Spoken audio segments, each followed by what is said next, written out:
More than 40% of Americans now say they plan to work until they drop, and more than half of the population believes they will not have enough to maintain their cost of living standards even if they do retire.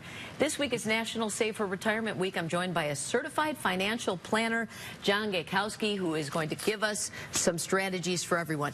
Is this true, John, that 60% of all Americans have less than $25,000 in savings? Unfortunately, it is, especially because of the recent hard economic times. People have been cutting into their 401ks and their retirement savings prematurely. What is the general rule for how much you should be saving out of every paycheck, or how much you should aim to have in your savings account at any given time? That's a tough question. You know, what you should always do is take a look at what your retirement needs are going to be, and the key to that is budgeting, understanding where your money's coming from and where it goes, so you can plan not only for the present but into the future. Now, I assume for every age bracket you have to plan differently, right? So we're going to start with the baby boomers, anyone born basically between 1946 and 1964. Okay. You say you have to clean out your financial junk drawer, meaning everyone probably dumps things in there saying, I'll get to it later? Yes. Well, what happens, especially with investment information, it's voluminous. So what you want to do whenever possible is go electronic, because it's a lot safer, it's a lot cleaner, it's a lot easier to research if you ever need the information. But then you also need to know what you have to keep. A general rule is you want to keep financial records for a minimum of 3 years, but tax returns you want to keep for 7 years. If you have information relating to an investment, you want to keep it indefinitely, because you're going to need to go back to it to establish cost basis or depreciation. And if you've done non-contributory IRAs, you want to hold on to those records so you can pull that money out tax-free. Okay, you say you should stress test your portfolio. Does that mean, are you going to tell people you should have this much in bonds, this much in this at that age? What's the breakdown? Well, what we always do is take a look at your current portfolio. And just like the banks after the financial meltdown of 2008 took a look at stress testing their portfolios, you can do the same thing with your own portfolio. And by doing that, what you're able to do is see what the real risk in your portfolio is rather than the perceived risk in your portfolio.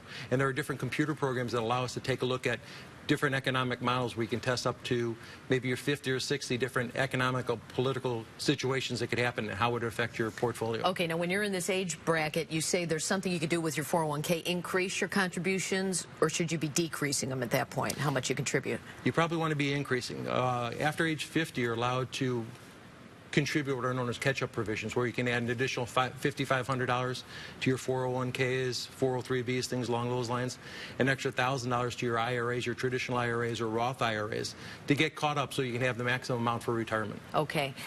For Generation X, which I think I fit into, what should we be doing? You say inventory your assets, but that sounds very generic to me. What should I have already?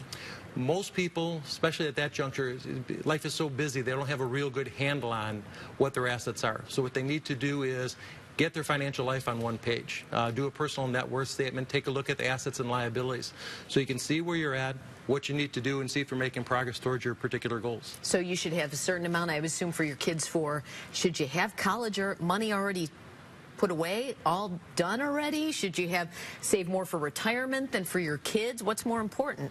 Well, you have to have an overall strategy, because what you want to do is take advantage of time, which is your biggest asset, and that's probably the asset that most people misuse the most. So what you want to do is have a structured approach to saving for your major goals. It might be housing, retirement, college, whatever they may be, and allocate your assets accordingly. But I think someone said that you make the mistake of saving everything for your kids in these 401ks, and then you forget to save for yourself. So you should put some away both at the same time. Is that correct? Absolutely right. What you need to do, like I said, is stagger it and contribute to all your financial goals depending on your time horizon. Got it. Okay, let's talk about millennials, people born after 1980, and I doubt they're thinking about retirement. What's the first thing they should do? Make a budget? What is this 50-something? What is this rule you're talking about? I got it wrong. I've got 3 millennials children. What I always tell them is they need to budget. You have to understand where your money comes from and where it goes. And what we use is a basic rule, the 50-20-30 rule. 50% to cover fixed expenses, which would be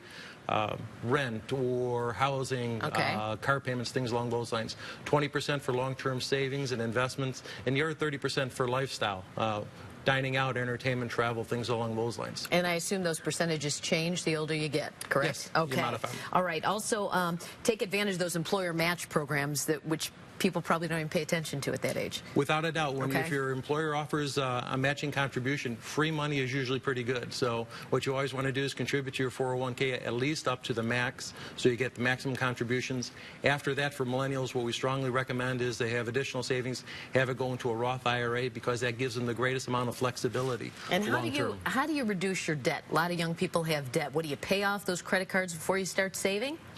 You kind of do it on a blended approach. The key to debt is understanding what debt you have, what is good debt, what is bad debt.